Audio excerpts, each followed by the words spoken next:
कहानी है पिता की सीख। रामनारायण नाम का एक गरीब कारीगर था। वह दिन भर कड़ी मेहनत करता, तब बड़ी कठिनाई से अपने परिवार के लिए 2 वक्त की रोटी जुटा पाता था। रामनारायण का एक बेटा था, विपुल। रामनारायण चाहता था कि वह पढ़ लिख कर बड़ा आदमी बने। अनपढ़ रहकर उसकी तरह रेत चूने में ही अपना जीवन ना बिता दे। इसलिए उसने जैसे तैसे विपुल को स्कूल भेजना शुरू किया, किंतु विपुल था कि उसका मन पढ़ने लिखने में लगता ही नहीं था। सारा दिन वह खेलता रहता। उसे समय के मूल्य का कुछ पता न था। एक दिन रामनारायण ने उसे स्कूल जाने से रोक दिया। वह बड़ा खुश हुआ कि सारा दिन क्रिकेट खेलूँगा, पर शीघ्र ही उसकी खुशी जाती रही। रामनारायण ने उसे अपने साथ काम पर चलने को कहा। मरे मन से वह अपने पिता के साथ चल पड़ा।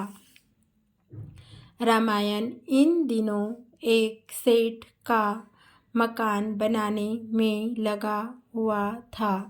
उसने विपुल को ईंट ढोने का काम सौंप दिया। अब ईंट ढोने का काम सौंप दिया, आगे ये भी हो सकता था, है ना। कहानी को हम और आगे बढ़ा सकते हैं।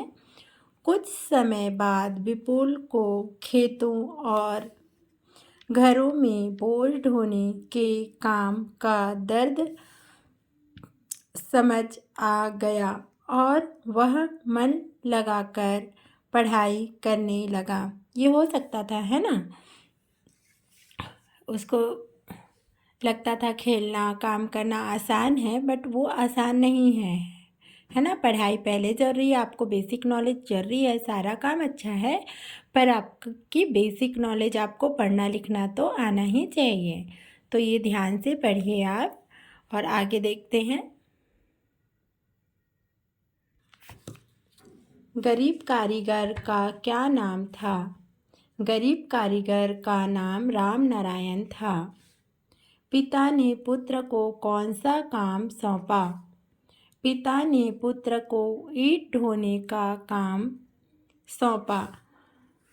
रामनारायण के द्वारा विपुल को स्कूल जाने से मना करने पर विपुल ने क्या सोचा? रामनारायण के द्वारा विपुल को स्कूल जाने पर मना करने पर